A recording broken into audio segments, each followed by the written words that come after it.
Hello and welcome to the भारतीय astrology. आज हम डिस्कस करेंगे कुंडली में तीसरे भाव का स्वामी विभिन्न 12 भावों में बैठने पर किस प्रकार के परिणाम फल देता है। तो दोस्तों, वीडियो में आगे बढ़ने से पहले हम जानते हैं तीसरे भाव के बारे में।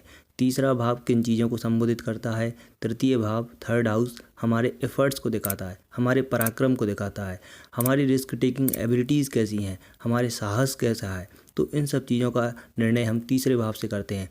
तीसरे भाव हमारे प्रयत्नों का है और हमारे जीवन में किस ओर हमको अधिक प्रयत्न करने पड़ेंगे वह तीसरे भाव से पता चलता है। तीसरे भाव के द्वारा हम अपने यंगर सिबलिंग्स के बारे में जानते हैं, जो को-बॉर्न्स होते हैं, उनके बारे में पता करने के लिए हम तीसरे भाव से अध्ययन करते हैं।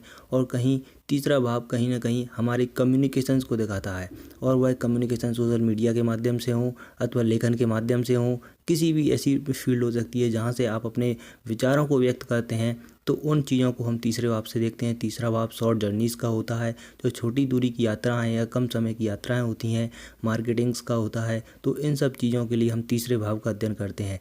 यह भाव अत्यंत महत्वपूर्ण है और इसका स्वामी भी अत्यंत महत्वपूर्ण है। वह जिस भी भाव में जाएगा तो उस क्षेत्र से जुड़ी हुई चीज़ों में हमको अधिक प्रयत्न और एफर्ट्स करने पड़ते हैं। तो आइए जानते हैं, यदि लग्न में तीसरे भाव का स्वामी बैठता है तो दोस्तों यह लाइफ में कहीं ना कहीं आपके स्ट्रगल्स को बढ़ा देता है। मेहनत करने के बाद ही आपको प्राप्ति होगी यदि लग्नेश मजबूत है तो, अन्यथा परिश्रम अधिक करना पड़ेगा। और परिश्रम ही तो निश्चित रूप से बनाएगा, चाहे लग्नेश मजबूत हो या ना हो, लेकिन यह आपको मेहनत के बाद ही प्राप्ति देगा। निश्चित रूप से इस प्रकार के योग देखे जाते हैं।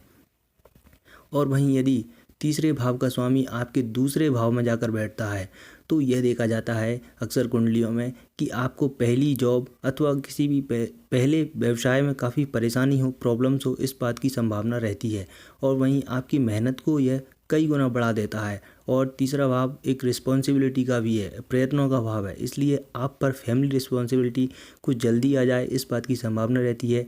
व्यक्ति के ऊपर एक नकारात्मक प्रभाव यह हो सकता है कि उसके जो भाई बहन हैं वह उसके ऊपर निर्भर रहें, इस बात की संभावना रहती है। कई लोग होते हैं जो अपनी फैमिली में आगे बढ़ते हैं और अपनी सपोर्ट्स प्रदान करते हैं सभी भाई बहनों के लिए। तो इस प्रकार की स्थिति हम इस योग के द्वारा देख सकते हैं। यदि तीसरे भाव का स्वामी तीसरे भाव में है तो निश्चित रूप से एक अच्छा कॉम्बिनेशन है। किसी भी भाव का स्वामी अपने ही भाव में बैठता है तो एक वेरी गुड कॉम्बिनेशन। यह व्यक्ति को निश्चित रूप से पराक्रमी बनाएगा। और यदि लग्नेश का साथ मिल जाए तो कहना ही क्या, व्यक्ति के छोटे भाई बहनों का सहयोग और एक तरीके से कह सकते हैं अपेक्षित रहेगा और उनके साथ अच्छे संबंध रहने की ओर और अच्छा सुख रहने की ओर इशारा कर रहा है। और वहीं यदि आपकी तीसरे भाव का स्वामी चौथे भाव में जाकर बैठता है, चौथा भाव आपकी प्रॉपर्टीज़ को दिखाता है, तो यह योग बनाता है कि आपको प्रॉपर्टी चेंज करनी पड़ सकती है। यानी आपको अपने कई बार घर में निवास स्थान को बार बार बदलने की प्रयास करना पड़ सकता है। व्यक्ति के लिए यह मुश्किल होता है कि वह एक ही घर में आजीवन रह पाए, इस प्रकार की संभावना रहती है। और वहीं चौथा भाव आपके सुख को दिखाता है, डोमेस्टिक पीस को दिखाता है। तो इन सब चीज़ों को अचीव करने में आपको काफ़ी मेहनत करनी पड़ी, इस बात की संभावना रहती है। और वहीं आपकी माँ की लाइफ में भी काफ़ी टर्बुलेंस हो, इस बात की संभावना रहती है। और यदि तीसरे भाव का स्वामी पंचम भाव में, फिफ्थ हाउस में स्थित है, तो यह दिखाता है कि आपके जो भी एजुकेशन का टाइम है, शिक्षा का समय है, उस समय आपको दोस्तों के साथ कुछ दूरी बनाकर रखना चाहिए, अन्यथा यह आपकी एजुकेशन को बहुत बुरी तरीके से प्रभावित कर सकता है। मैं एक उदाहरण के लिए बताऊं आपको, जैसे सिंह लग्न की पत्रिका है और पंचमेश बनते हैं बृहस्पति, जो ज्ञान के कारक भी हैं और पंचम भाव के स्वामी भी बनते हैं। यदि वह तीसरे भाव में आ जाएँ तो तीसरे भाव में क्या आती है, तुला राशि। तो इस तुला राशि में आने की वजह से व्यक्ति की शिक्षा को प्रभावित करेंगे और हो सकता है व्यक्ति अपने दोस्तों की वजह से अपने ज्ञान के पथ से भटक जाए। हालांकि व्यक्ति के लिए प्रैक्टिकल नॉलेज प्राप्त करना ज़्यादा आसान होता है बजाय कि थियोरेटिकल। यह अक्सर देखा जाता है कि व्यक्ति रटा रटाया ज्ञान प्राप्त करने में काफ़ी कठिनाई हो, इस बात की संभावना रहती है। व्यक्ति को व्यवहारिक ज्ञान काफ़ी अधिक मात्रा में देता है। तो इस प्रकार की स्थिति दोस्तों देखी जाती है। यदि हम बात करें, यदि आपकी तीसरे भाव का स्वामी छठवें भाव में जाता है तो छठवें भाव में जाना नो डाउट यहाँ पर एक नकारात्मक योगों का निर्माण करता है। कई बार व्यक्ति की प्रॉपर्टी को लेकर के विवाद होने की संभावना रहती है। तो आपको सावधानी यह अपनानी चाहिए कि पहले ही अपने माता पिता से कह दें कि जो आपको देना है वह दे दें और वह बिल बनवा लें। यहाँ पर भाई बहनों के साथ में विवाद और कोर्ट कचहरी, झगड़े, इन सब चीज़ों की संभावना रहती है, क्योंकि तीसरा भाव हमारे एफर्ट्स का है। और जब एफर्ट छठवें भाव में जा रहे हैं तो निश्चित रूप से झगड़े और वाद विवाद की स्थिति को उत्पन्न करेंगे। और वहीं यदि तीसरे भाव का स्वामी सातवें भाव में जाता है, सप्तम भाव में, तो यह देखने को मिलता है कि अष्टम भाव में जाने पर वह लग्न पर दृष्टि देगा। इस वजह से आपको लाइफ में एफर्ट्स के बाद ही आगे बढ़ने के योग मिलेंगे। और जब भी आप अपने विवाह के लिए आगे बढ़ेंगे तो आपको रिश्ते ढूंढने में तकलीफ आएगी। वहीं पार्टनरशिप चलाने में भी कहीं ना कहीं आपको अधिक प्रयत्न करने पड़े, इस बात की संभावना रहती है। और यह भी स्थिति देखी जाती है कि आपका विवाह आपके पड़ोस में ही हो, कम दूरी पर हो, इस बात की संभावना को भी यह योग दिखाता है।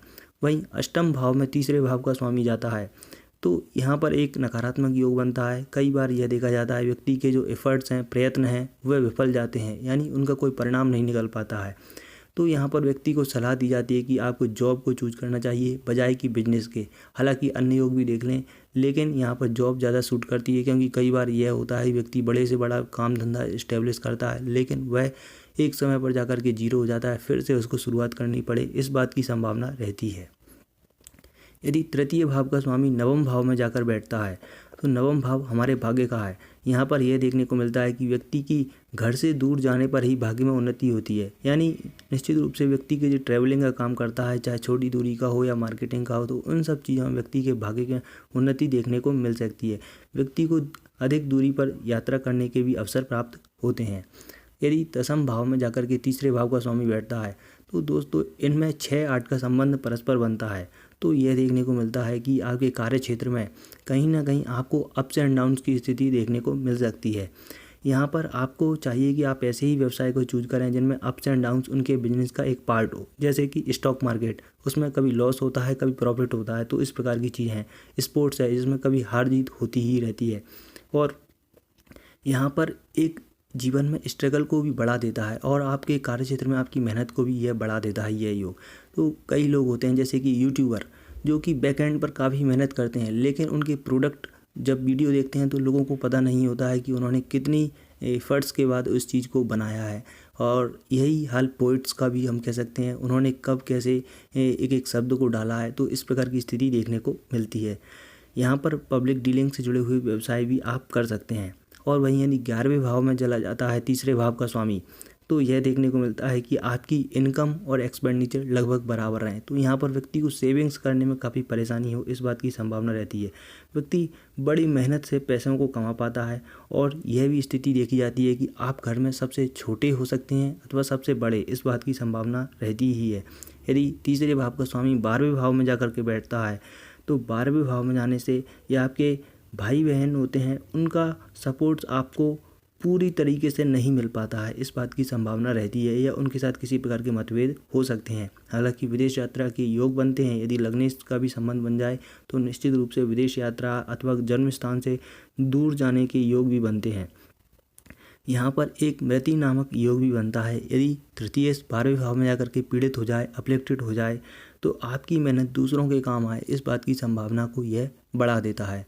तो दोस्तों हमने जाना इस वीडियो में तीसरे भाव के स्वामी के विभिन्न 12 भावों में किस प्रकार के फल परिणाम हो सकते हैं। उम्मीद करता हूँ आपको हमारा यह वीडियो अच्छा लगा होगा। यदि अच्छा लगा है तो वीडियो को लाइक कर दीजिए और आपकी क्या राय और सजेशंस हैं, आपका क्या एक्सपीरियंस रहा है, तो वह भी आप कमेंट सेक्शन में शेयर कर सकते हैं। और आप मुझे कंसल्टेशन लेना चाहते हैं तो स्क्रीन पर दिए हुए व्हाट्सएप नंबर या ईमेल एड्रेस पर संपर्क कर सकते हैं। Thanks for watching, be happy, जय श्री राम दोस्तों।